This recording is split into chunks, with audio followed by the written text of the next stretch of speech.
ver si Mónica está por ahí, nos acepta para conectar con ella. Acá estamos, muy bien. Ok. Ahí está, lo logramos. Vamos. Muchas gracias. ¿Se escucha bien? Sí, perfecto, Bueno, perfecto. ok. ¿Querés esperar un par de minutitos como para que vaya llegando la gente? Bueno, ¿cómo no? Bueno, les vamos dando la bienvenida acá a este conversatorio. Esperamos 2 minutitos más, así la gente va llegando. Acá estamos con Mónica Coronado.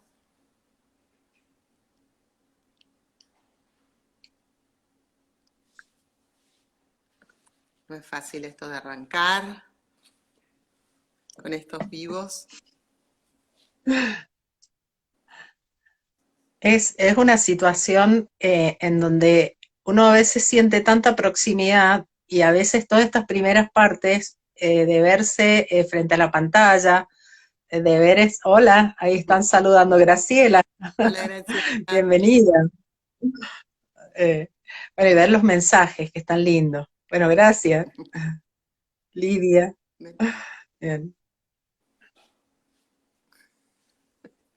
Hola, bienvenidas, bienvenidos. Bueno, Bueno, ahí vemos llegar a tanta gente querida. Bien.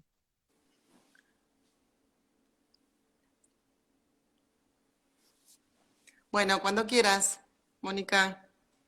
Sí, Ahí está más. cómo no.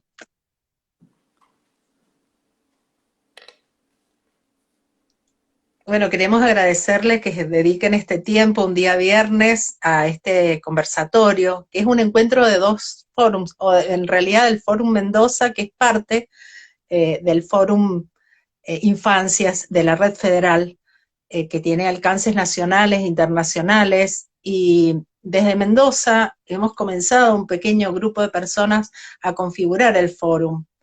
Entendemos que todas las causas que son emprendidas por el Fórum de Infancia Red Federal son las nuestras.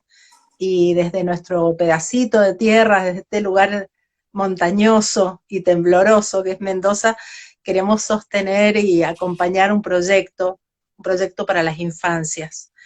Así que bueno, ante todo agradecerte, Gisela, que hayas aceptado participar de este primer conversatorio, que de alguna manera ha sido una iniciativa de este Fórum Mendoza y al que se han sumado y que, bueno, esperamos que se profundicen, que se incrementen y que otros profesionales mendocinos puedan participar. Así que, bueno, yo me presento, soy Mónica Coronado, soy psicopedagoga, soy especialista en docencia universitaria y soy magíster en educación superior. Mi campo es la pedagogía. Así que bueno, la idea es complementarnos con Gisela. Gisela Unteoglich es doctora en psicología, es psicoanalista y es miembro del Fórum Infancia de Red Federal. Así que bueno, en los pasos previos a este encuentro hablamos de qué queríamos conversar, de qué queríamos hablar y coincidimos en que era la idea del cuidado. Así que bueno, te doy la palabra, Gisela, para que comiences a desanudar este tema del cuidado que es tan de esta época en donde nos saludamos diciendo cuídate. Es verdad. Así que bueno. Bueno, primero que nada, agradecer al Fórum Infancias Mendoza por esta iniciativa y bueno, este grupo que está ahí construyéndose e invitando a colegas que quieran sumarse. Es un grupo interdisciplinario, como todos los grupos del Fórum Infancias, y que estamos juntos acá hace ya 13 años pensando las infancias y pensando las infancias en su época. Y cuando, bueno, reflexionábamos con Mónica acerca de qué teníamos ganas de hablar, empezamos entre las dos a tramar esto y salió este título que era Construyendo una clínica y una pedagogía del cuidado. Porque justamente, como decía Mónica, hoy el cuidado es una de las cuestiones más importantes de este momento. Hay hay un concepto que yo quiero tomar, que lo construyeron unas feministas, Pérez Orozco del Río y Junco, hace ya unos cuantos años, pero que yo conocí a través de una maestra que tengo, que es Denise Nachmanovich, que es el concepto de cuidadanía, ¿sí? Ella lo retoma y lo trabaja también en profundidad. Estas tres mujeres hablan de la cuidadanía, que fue un concepto en realidad que se construyó, no es de nadie, sino que ellas lo toman en una situación donde estaban inaugurando un edificio y el que tenía que hacer la placa, en vez de poner que ese edificio era para la ciudadanía, puso que el edificio era para la cuidadanía. Un error de letras que alguien podría clasificar como dislexia, pero que por suerte nadie hizo eso en ese momento y simplemente, justamente lo tomó y construyó un concepto, ¿sí? Y pensaba que además este concepto solo lo podían tomar, o fundamentalmente lo podían tomar las mujeres, porque es sobre las mujeres sobre las que casi siempre, ¿sí?, recaen las cuestiones de cuidado. Y en este tiempo, ¿sí?, en este tiempo de pandemia, en este tiempo de tener que quedarnos en casa, muchísimo más, ¿sí? Y estos cuidados suelen ser además invisibilizados como trabajo, ¿sí? Se supone que las mujeres cuidamos porque tenemos algún gen del cuidado que se transmite, pero bueno, quiero avisarles que no es así, que no es así. Si hay escuchando hombres, no es así. No tenemos ningún gen para cuidar, no tenemos una sabiduría particular, ni cómo se pone un lavarropas, ni cómo se selecciona la ropa, ni cómo se prepara una papilla, simplemente lo vamos haciendo en estas épocas entre muchísimas otras cosas, ¿sí? Entonces me parece que es importante visibilizar algo que parece naturalizado y que parece naturalizado que queda del lado de las mujeres. Los trabajos de cuidado son entonces trabajos que tienen que ver con lo afectivo, pero que también tienen que ver con lo material y que se sostiene fundamentalmente en vínculos sociales. Son indispensables, pero muchas veces se realizan sin ninguna remuneración y mucho más aún sin ningún reconocimiento, ¿sí? Y sin ningún reconocimiento, que eso es un trabajo y un trabajo enorme que muchísimas mujeres cargan, además de tener otros trabajos, los trabajos que son para afuera. En estos tiempos, además, donde las casas se convirtieron en casas, lugares de trabajo, escuela, lugar de cuidado muchas veces de los mayores, de los niños, digamos, me parece que es importante tenerlo en cuenta, porque además lo que nos ha mostrado esta crisis sanitaria es que precarizó aún más los oficios del cuidado, básicamente porque se quintuplicaron, podría decir duplicaron, pero en realidad creo que las exigencias, ¿no? Entonces, lo que nos preguntábamos, por un lado con Mónica, era de qué hablábamos cuando hablábamos de cuidado, y por otra parte pensaba, bueno, ¿cómo revertimos estos procesos que parecen naturalizados? Denise Nachmanovich, que les hacía referencia hace un ratito, diferencia las políticas del cuidado como política, pensando las políticas como del lado del control, la vigilancia, y el cuidado como política más del lado de la red, ¿sí?, de un tejido colectivo y plural. Y creo que esa es una cuestión fundamental para pensar esta época. Una época en donde, como ya hemos dicho muchas veces, nadie se salva solo y necesitamos hoy más que nunca de armar esas redes de sostén y de cuidado. ¿Querías decir algo, Mónica? No, estoy, digamos, adhiriendo a cada punto que estás marcando y cómo este sesgo de género adjudica a las mujeres y las hace responsables de las tareas de cuidado mucho más allá de, digamos, de todas las responsabilidades que estamos teniendo en este momento de sostén, de enorme sostén. Por ejemplo, en las escuelas, que es un campo de trabajo altamente feminizado, altamente feminizado, hay una feminización de las tareas del cuidado. O sea, se nota esta feminización de las tareas del cuidado. Y entendiendo y un poco siguiendo la línea en que vos venías planteando este tema del trabajo sobre el cuidado y de la política de cuidado, es que lo primero que planteamos es que es una forma de ser esencialmente ética. Digamos, el trabajo del cuidado es un posicionamiento ético frente al otro.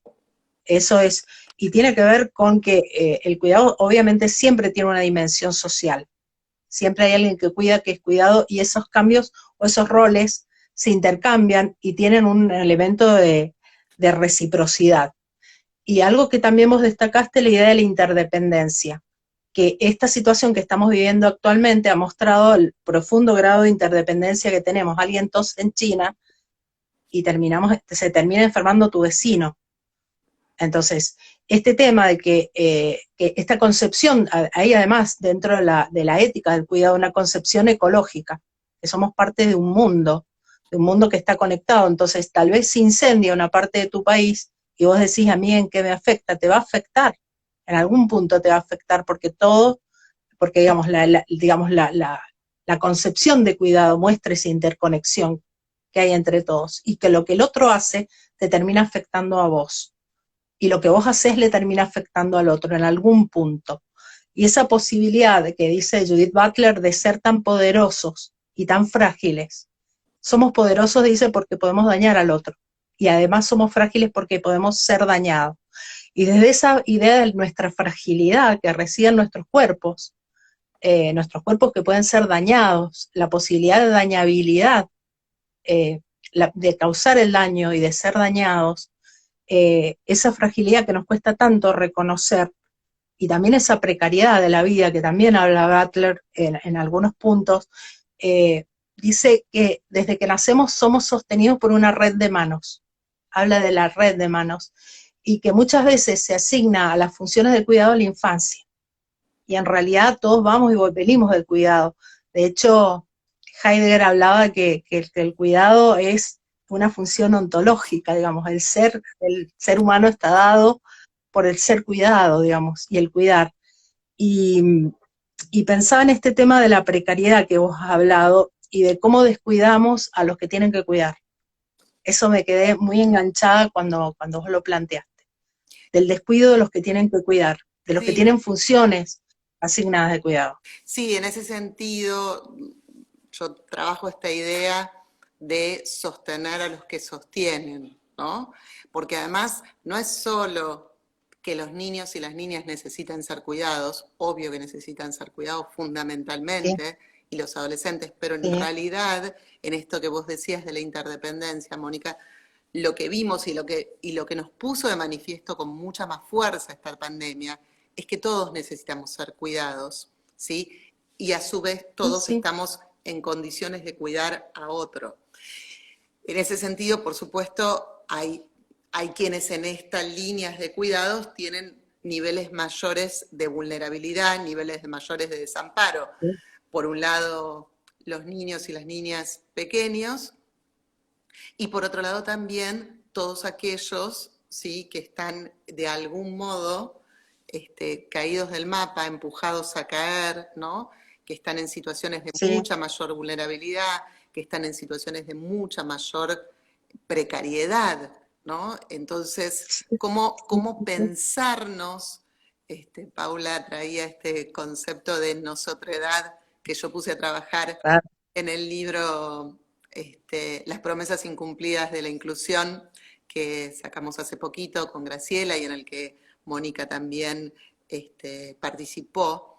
Digamos, ¿cómo armamos esa nosotredad que nos pueda sostener, ¿no?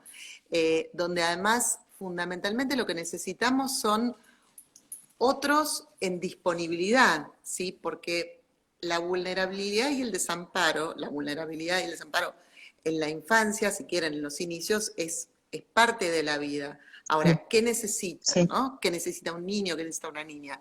Lo que necesita fundamentalmente es un otro amoroso y en disponibilidad. Pero a su vez ese otro también necesita de otros amorosos y en disponibilidad que los puedan sostener. Y lo que vemos hoy en esta sociedad es cada vez más gente sola, ¿sí?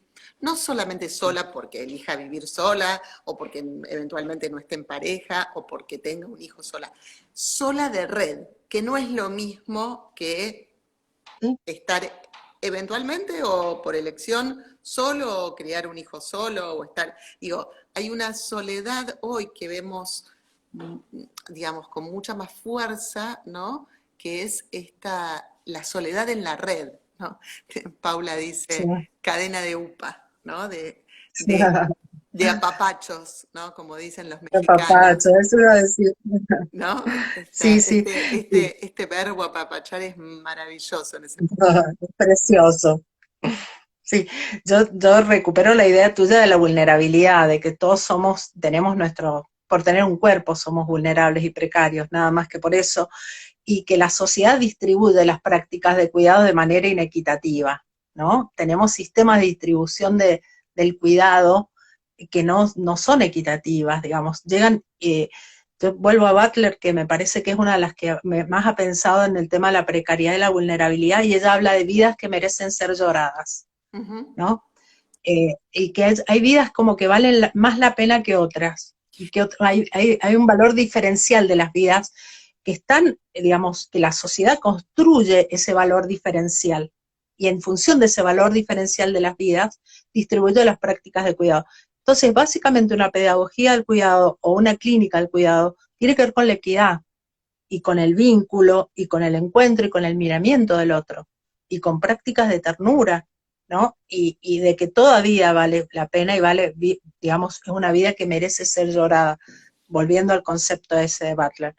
Sí, Y coincido con vos en el tema de la soledad, de esa sensación de no estar sostenido por una red, de esa falta de sostén de la red y digamos, del aislamiento, del tema del aislamiento. El aislamiento también es un aislamiento de cuidados, de que el aislamiento te priva de los cuidados, pero también incrementa tu vulnerabilidad frente al riesgo o al daño, y que incrementa cualquier, digamos, incrementa tu debilidad frente a determinadas situaciones del contexto. sí, Entonces, quizás yo creo que en ese sentido, digamos, el concepto de aislamiento social, quizás estaría sí, bueno, ¿no? También repensarlo, porque en un punto se habla del aislamiento social como un modo de cuidado, quizás tendríamos que hablar ahí más del distanciamiento, pero de un y distanciamiento no que es espacial, no es social, o no sí, tendría por no qué es ser social. social, porque lo social justamente es lo que arma red, ¿no? Y es lo que arma red de sostén. Entonces tendríamos que pensar en un distanciamiento espacial para poder cuidarnos con una fuerte cercanía a nivel social, ¿no? Sobre todo porque Sí, ahora además tenemos cada vez, en esto que yo decía, de los adultos estamos cada vez más exigidos. Entonces tenemos por un lado muchos adultos muy preocupados por no tener trabajo y no saber cómo sostener a sus familias, y en el otro punto, muchos adultos que yo llamo, inventé, ¿no? Este neologismo de sumplosionados, ¿no? Donde no paran de estar exigidos y de pensar. exigidos y exigidos, y además en una exigencia que en este momento no tiene ni principio ni final, no tiene no tiene diferencia en la semana, no tiene feriado, no tiene fin de semana, es como un continuo de Sí, sí. exigencia que no termina, ¿no? Entonces, más aún me parece que tenemos que pensar esta cuestión de trama, ¿no? Para poder empezar a desnaturalizar ciertos conceptos, para poder desnaturalizar muchas veces las exigencias que nos traen las redes también, ¿no? Que por un lado son maravillosas, como en este momento, y nos permite estar comunicadas entre nosotras, y nos permite estar intercambiando con un montón de gente que nos está escuchando y que está interactuando ahí, pero por otro lado nos pone todo el tiempo mandatos de exigencia, de felicidad, de estar espléndidos, de que todo funciona maravilloso, ¿no? Cuando en realidad, y mucha gente compra eso, compra las fotos que se ven en las redes, ¿sí? Fotos que todos sabemos que Totalmente. se pueden retocar, fotos que se pueden editar, ¿sí? Y que entonces terminamos creyendo que todos están pasando una cuarentena maravillosa y fantástica, menos nosotros, ¿no? Menos, por supuesto, Sí, cada uno de sí, sí, nosotros, que además se queda a solas con ese sufrimiento, porque ese sufrimiento parecería que no se puede mostrar, parecería claro, que no se puede pedir ayuda, ¿no? Y entonces ahí es mucho más compleja la situación. Para los adultos que tienen que ser supuestamente sostén, y para los niños y niñas, yo vengo escuchando estas semanas muchos niños y niñas muy preocupados de sus propios padres, ¿sí? Entonces sí, que están ahí como al cuidado, porque los ven que no pueden más, ¿sí? Entonces, digo, me parece sí, que sí, es sumamente importante ahí poder darnos cuenta de en qué lugar estamos, ¿no? Porque si no, y esto creo que es una estrategia neoliberal muy fuerte, es la idea de que cada persona falla, y falla por sus propias fallas, ¿sí? sí, Entonces, y que cada uno está fallando. Entonces, me parece que si nosotros podemos pensar que no se trata de que cada uno está fallando, se trata de una red que no nos está sosteniendo y que tenemos que retejerla, ¿no? Retramarla, repensarla. Eh, sí. en ese sentido, pensamos en una idea acá con Mónica de poder pensar juntas esta idea de, bueno, ¿qué quiere decir una pedagogía y una clínica entonces que pongan el foco en el cuidado? ¿No? ¿Querés contar un poquito?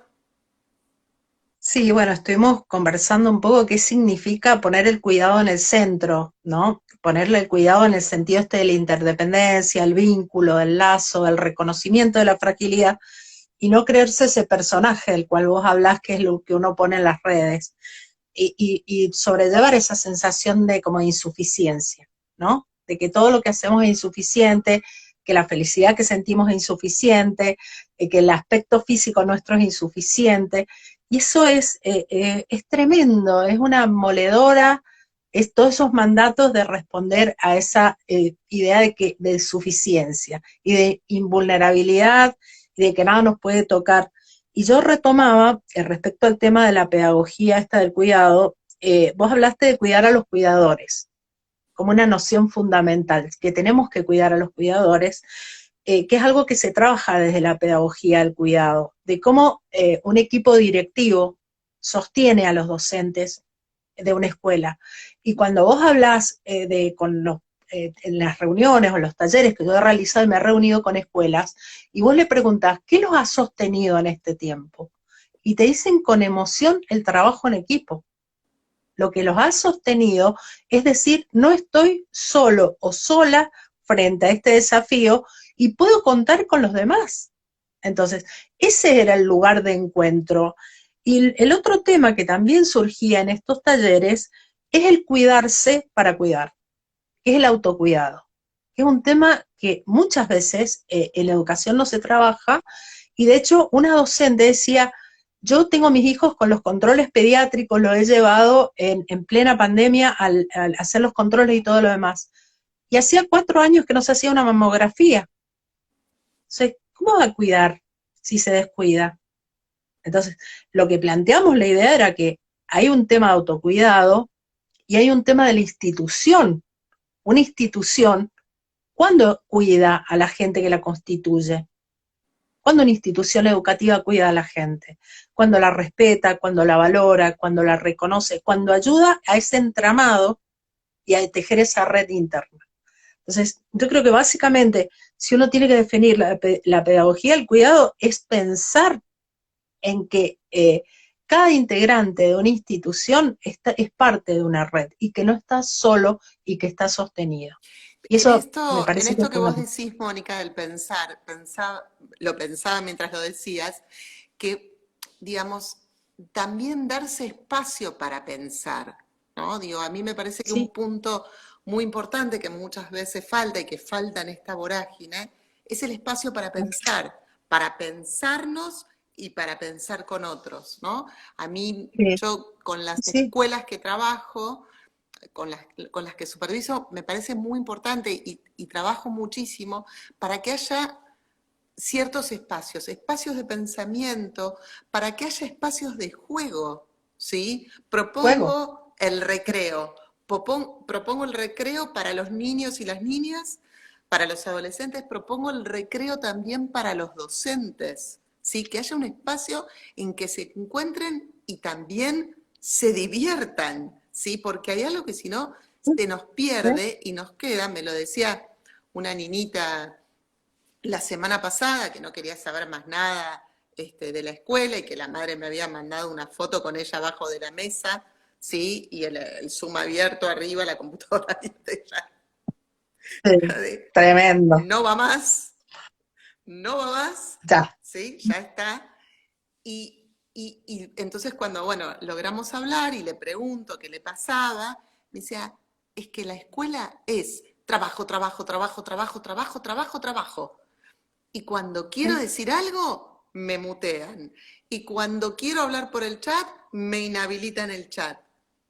¿Sí? Entonces, claro. digo, y por supuesto esa niña pertenece al sector de los privilegiados, ¿sí?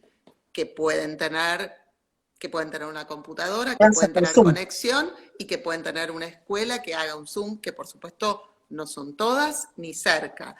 Y, a ver, y entiendo que están todos haciendo un esfuerzo enorme, ¿sí? Digo, y fundamentalmente si hay alguien que está haciendo un esfuerzo enorme en esta cuarentena, son los docentes, ¿sí? Los docentes y las docentes están trabajando a destajo, sin horarios, sin tiempos, ¿Sí? en el medio que ¿Sí? además ellos tienen sus propios hijos, sus Ujú. propios requerimientos, ¿sí? Digamos, como cuestiones que van donde todos nos vamos, digo, esta pandemia tiene mucho de mundos superpuestos, ¿sí? Donde además Sí.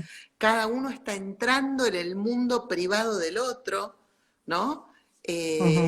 Y se está metiendo a veces en lugares que nunca imaginó meterse, a veces eso Mm, eh, permite, digamos, abrir a mundos muy, muy interesantes que se producen, a veces también complejiza, ¿no? Y complejiza todo lo que tiene que ver con la intimidad. Vos antes hablabas, Mónica, esto de el afectar y ser afectado, ¿no?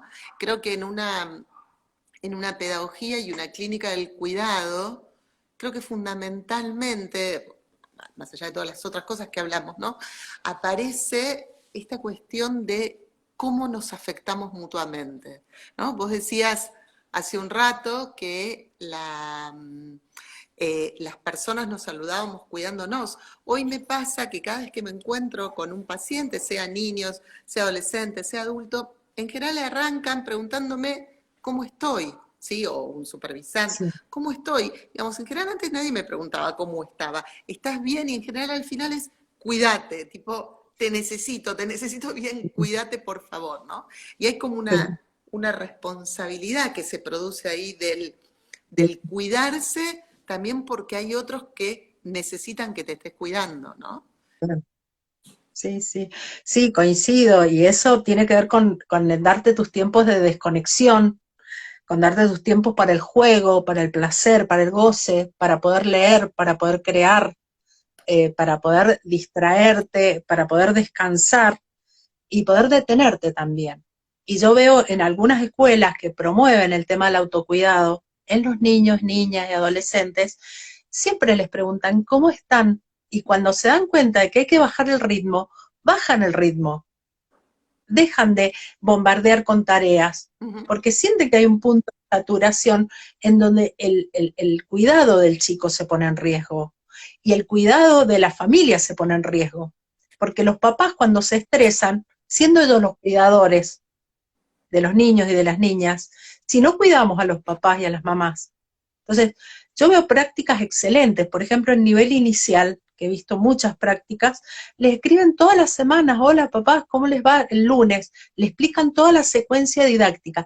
Esta semana vamos a trabajar tal tema y vamos a hacer esta actividad, esta actividad, esta actividad. Contagian a los papás y a las mamás del sentido de las tareas. Y les dan seguridad y los alientan. Entonces yo digo, esa es una práctica de cuidado, porque están cuidando a los cuidadores. Y el tema de que los chiquitos, cuando ellos manifiestan que el ritmo los está saturando, que es un signo, yo digo, hay que tener una capacidad de registro de la fragilidad del otro se está poniendo en juego y que hay puntos de quiebre. Y hay instituciones que han vivido esos puntos de quiebre frente al descuido, digamos, a esa cuestión descuidada del lazo, el descuido del lazo. Sí, en esto que vos decís, Mónica, que me parece sumamente importante, esto de la escucha, ¿no? Quizás la pedagogía del cuidado se enlaza con la pedagogía de la escucha, ¿no? Como la clínica del cuidado se enlaza con la clínica de la escucha en el sentido, a ver, profundo de darle un espacio al otro, que cuando la pregunta sea ¿cómo estás? No sea simplemente una pregunta porque hay que preguntarla, sino que sea de verdad un espacio para que nos podamos contar cómo estamos y para que podamos vernos y escucharnos para ver qué necesitamos. Y en el caso de la escuela, en esto que vos decís, me parece sumamente importante darles espacio a los niños, a los estudiantes, a las niñas, tanto como a sus padres, ¿sí? Porque en este momento los padres están sosteniendo el cuidado, la enseñanza, el trabajo, la subsistencia. El tiempo libre. El tiempo libre. El tiempo libre. Entonces también darles un espacio a ellos para que nos puedan contar qué les está pasando, qué necesitan, cómo los podemos ayudar. Quizás estaría bueno que nosotros que recorremos mucho las instituciones, digo, compartir, ¿no? Esto de, bueno, prácticas de cuidado que vemos, ¿no? Y que vemos que funcionan, que permiten otras posibilidades, que abren, ¿no? Sí. Me contaba, por ejemplo, el otro día, un adolescente que en la escuela armaron un amigo invisible, ¿sí? Pero que el amigo invisible tenía una consigna, que digamos, cada uno tenía un otro que era su amigo invisible, por supuesto, y tenían que ir pasándole pistas y al final le tenían que hacer un regalo, pero que el regalo no tenía que implicar comprar nada, ¿sí? Que cada uno tenía que ingeniar, no era una cuestión material, ¿sí? Que era una cuestión que tenía que ver con lo simbólico. Y las cosas que hicieron entre los chicos fueron maravillosas, ¿sí? Fueron maravillosas, desde uno que, bueno, que le hizo una torta con lo que tenía en casa y se la mandó a otro, hasta el que, bueno, seleccionó en Spotify canciones y se las mandó para que lo reconozca, hasta el que hizo, no sé, un poema y se lo mandó. Digo, distintos modos, pero que me parece que tienen que ver con la trama, con el entrelazado, ¿no? Una maestra jardinera que armó un cuaderno viajero y lo fue mandando, ¿no? De casa en casa, donde cada familia iba completando. Digo, algunas prácticas, no estoy diciendo nada que sea ni súper original ni novedoso, sino que quizás sí ponerlos en la trama, ¿no? Donde cada chico está esperando ese algo de ese otro, porque una de las cosas de los que más perdieron en relación a los lazos, ¿sí? Son los chicos y las chicas y los adolescentes. Entonces, ¿cómo construimos lazos cuidadosos, por supuesto, y respetuosos de todas las indicaciones a nivel salud, pero que a su vez los sostengan, ¿no? Digo, esta cuestión Sí, totalmente del vínculo es muy importante. Muy importante, y también reconocer, por ejemplo, en el tema del WhatsApp, que ha sido una herramienta utilizada de manera intensiva y muchas veces descontrolada, como muchas veces una de las prácticas de cuidado ha sido controlar los momentos en que se mandan tantos mensajes, la cantidad de mensajes. Y por ejemplo, en una de las escuelas con la que conversé, había una franja horaria en que podían mandar mensajes por WhatsApp a la mañana, había un momento de desconexión en donde podían elaborar las tareas y concentrarse en hacer las tareas, y después, cerca del mediodía, había otra franja de conexión. Entonces, frente al carácter invasivo, el poder poner un límite también es autocuidado. Poder poner un límite al otro o a los otros en un universo en donde la vida privada y la vida pública se han ido entremezclando, y tu lugar de trabajo es el lugar donde vos estás viviendo.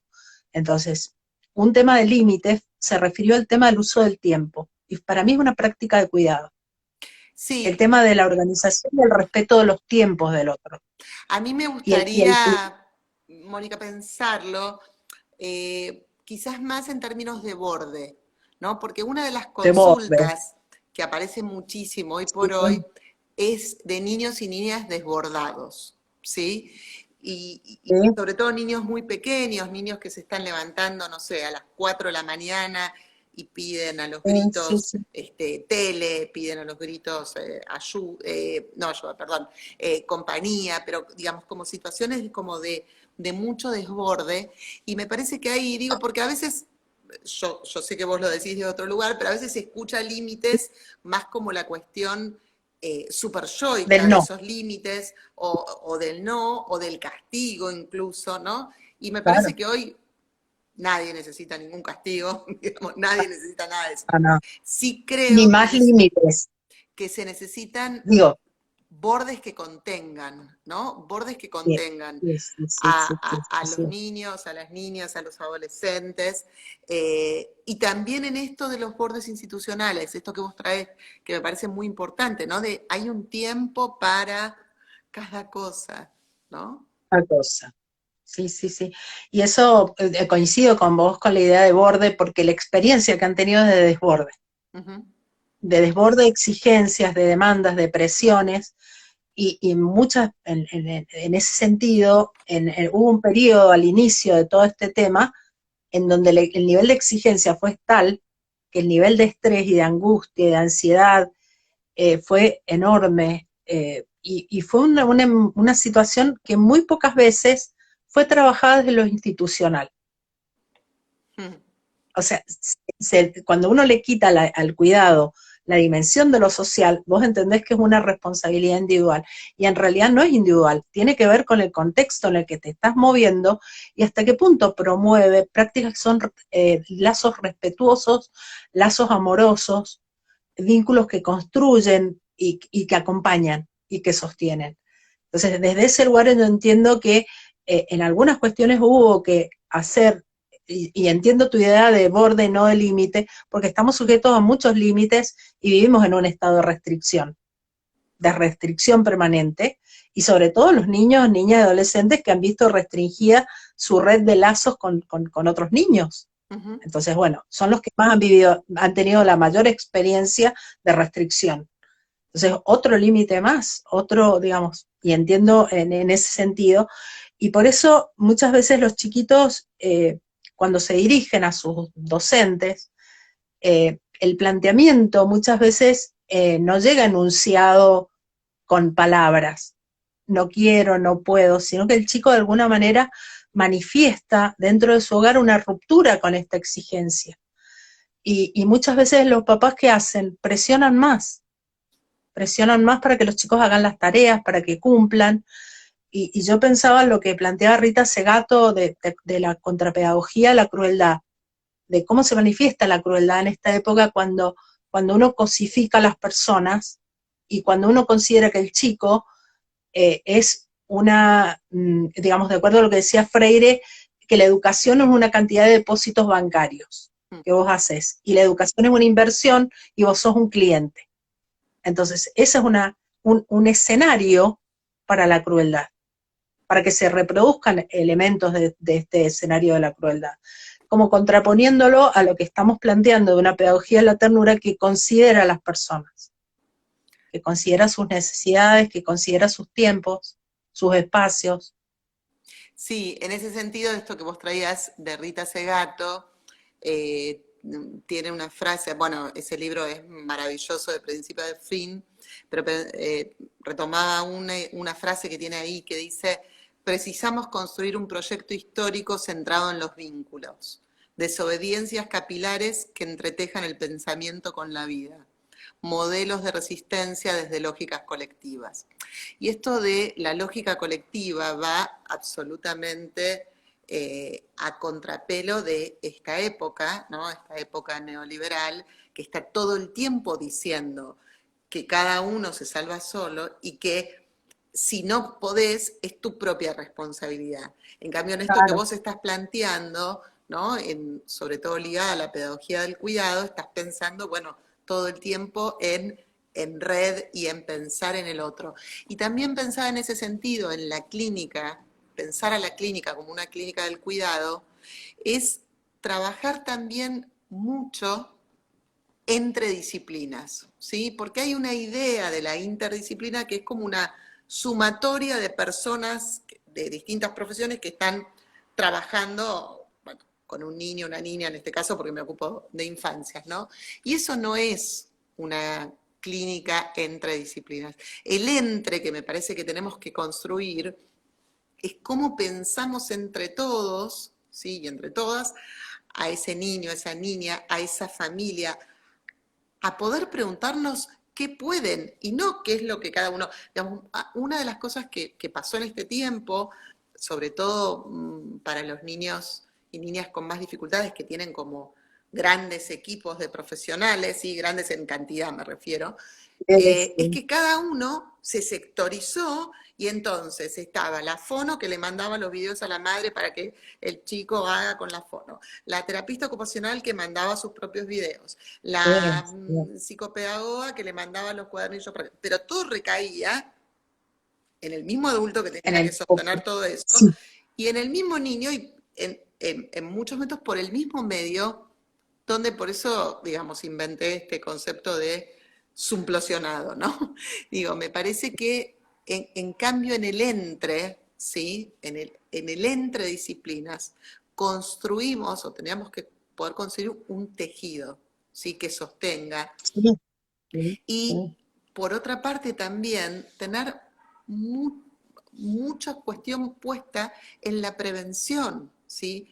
Por ejemplo, a mí me parece muy interesante el trabajo que hago con algunas escuelas para que sean ellos los que vayan a repescar a esos niños, a esas niñas, a esas familias, ¿sí? Que en muchos casos no pueden más, no es que no quieren. Y Sí, si lo ponemos, ¿no? En sí, esto que vos decías antes, Mónica, si uno lo pone solamente en términos de tarea, solo queda en el lugar del deber ser. Y me parece que ya nadie puede totalmente. sostener el deber ser, ¿no? Me parece que ahí tenemos que encontrar lugares más ligados a la apuesta, al deseo, a una Sí, apuesta sí. en común y a un deseo que juega y se juega en ese vínculo, ¿no? Sí, sí, totalmente. Y pienso lo que vos decís, en cómo el trabajo en red es una práctica de cuidado respecto a los estudiantes. Y te doy un ejemplo, en una escuela, en primero y segundo año, chicos, una escuela que atiende a sectores populares, con chicos con muchos problemas de conectividad, chicos que estaban, empieza primer año, chicos que empiezan este año primer año, que no entienden el oficio de ser estudiante, como dicen algunos libros de pedagogía, y empiezan con esto. No entendían nada, tenían mensajes de 11 profesores de repente después de haber tenido una maestra o dos maestras, Ujú. y realmente estaban absolutamente desconcertados. Durante 2 semanas adoptaron este modelo fabril de la fábrica. Sí, Yo sí. te mando la tarea, vos me mandás la tarea, yo te la mando, que es desgastante para ambos lados, digamos, porque se desconoce todo un bucle comunicacional, vincular, que tiene que emerger aún en la distancia. Entonces dijeron, bueno, pararon y dijeron, hasta acá llegamos. Pararon toda la escuela una semana y reorganizaron todo primero y segundo año con un trabajo que se centra en una pregunta o en una tarea. Entonces se trata la problemática del agua desde la matemática, desde la lengua, desde las distintas disciplinas, pero la convergencia de las disciplinas en una sola temática, que el chico iba trabajando desde distintas perspectivas, y han terminado el año y los resultados han sido exitosísimos.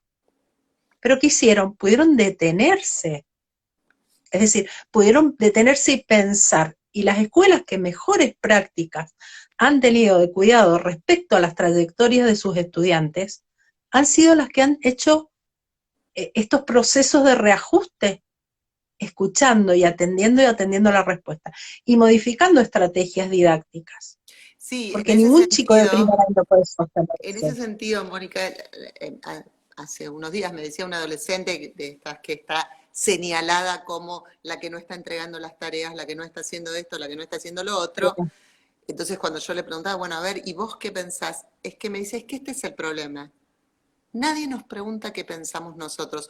Nosotros, sí, nosotros, se refiere a los adolescentes, también de primer año, ¿no? Sí. Donde tan difícil, tenemos un montón para enseñarle a los docentes, tendríamos un montón de estrategias para proponerles. Si hay alguien que es nativo digital y que sabe cómo, digamos, que ese es su terreno, que ese es su territorio, que ese es el lugar donde se maneja con mucha mayor agilidad y habilidad que nosotros, ¿sí? Digamos, son los adolescentes y los chicos también. A mí los chicos me enseñan un montón de cosas todo el tiempo del manejo de herramientas y de redes. Ahora, si nos detuviéramos esto, como decís, ¿no? A pensar, a darnos tiempo, ¿sí? A preguntarles a ellos cómo les parece que lo podemos mejorar, cómo podemos hacer esto, porque la verdad es que lo que tenemos no es que elegimos la educación a distancia, no es que elegimos la clínica a distancia, no es que elegimos esto, nos pasó y nos pasó de un día para el otro.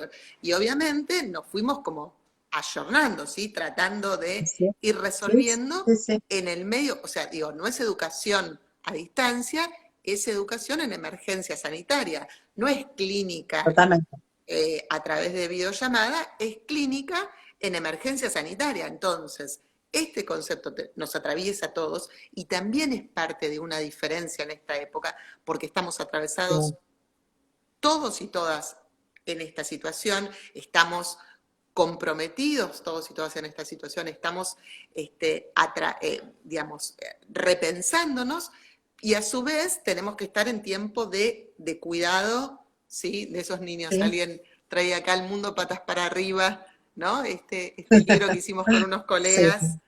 Sí.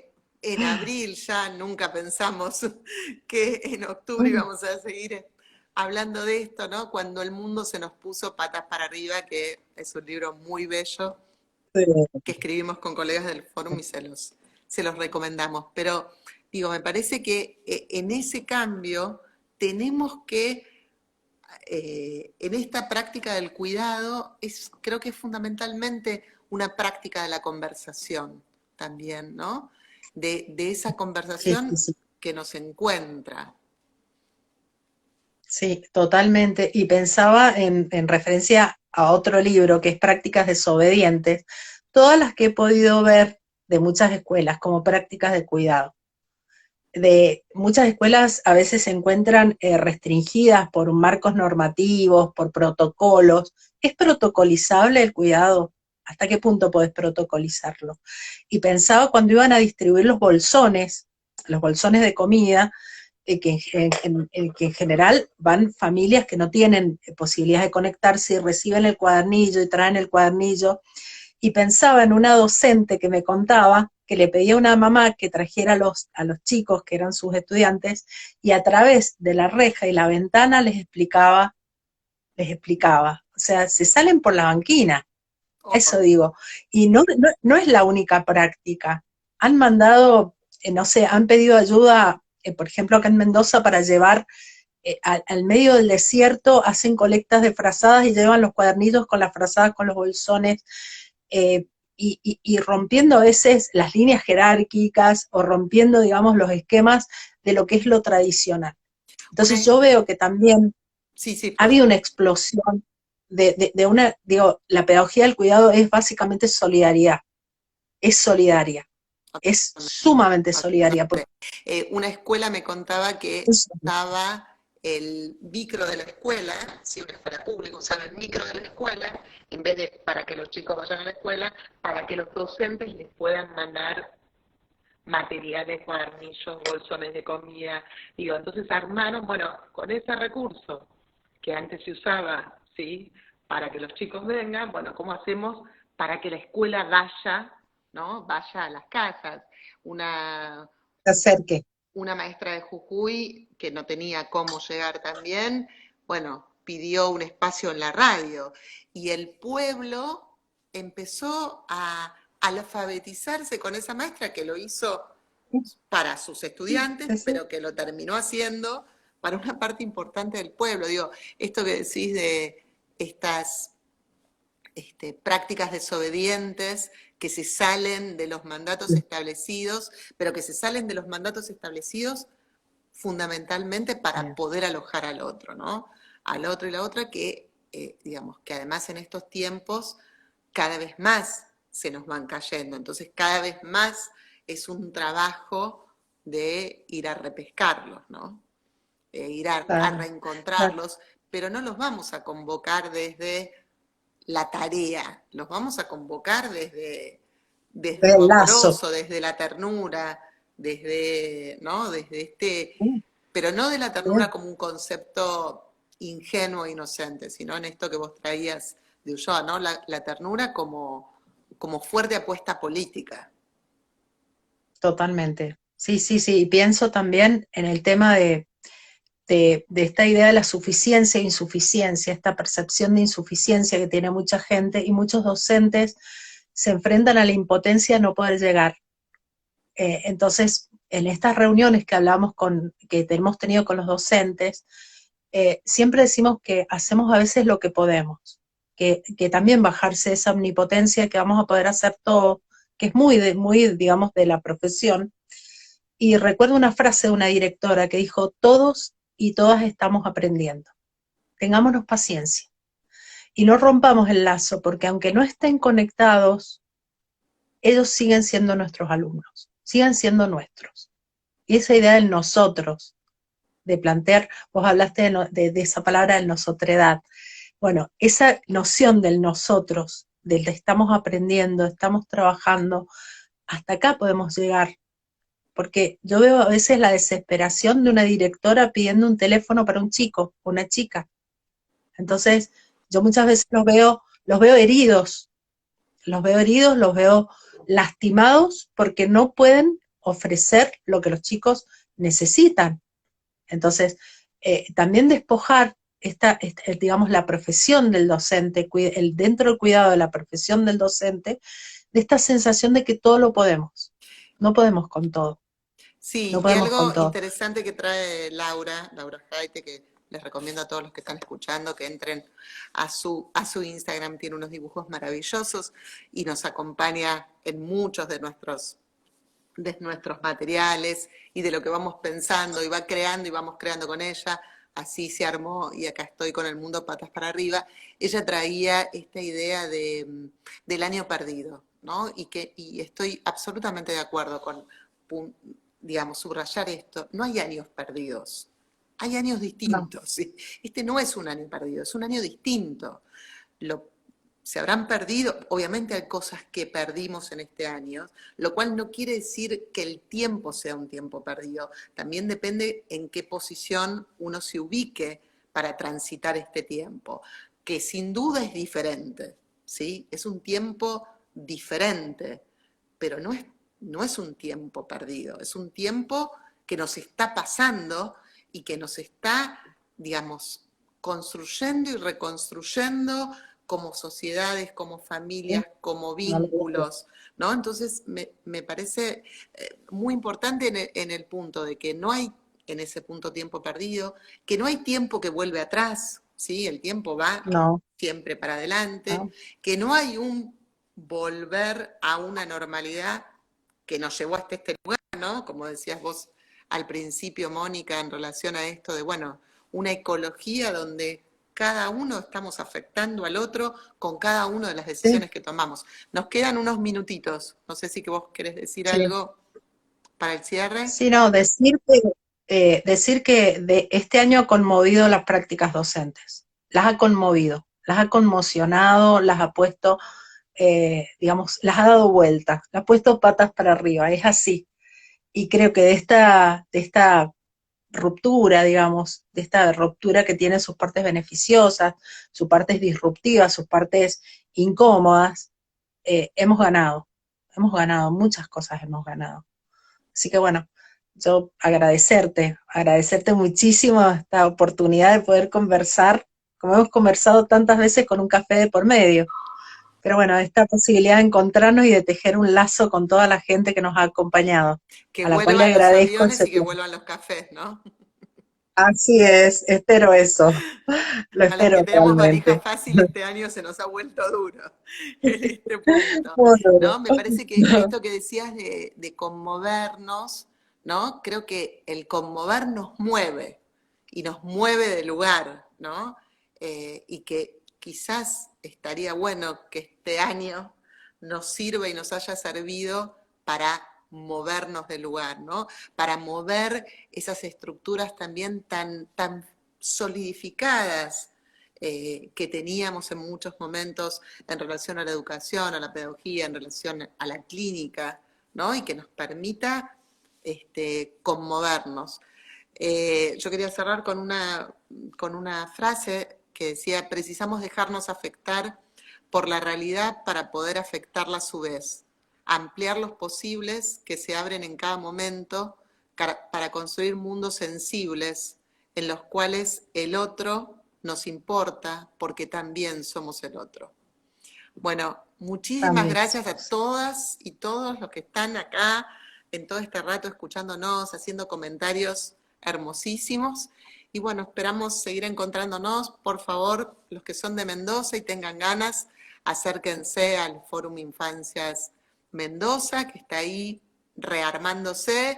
Y por supuesto, para los que son de todo el país y tengan ganas, hay Fórum Infancias en un montón de ciudades del país, también hay en España y en México. Y bueno, los estamos esperando. Muchas gracias a todos y a todas los que están ahí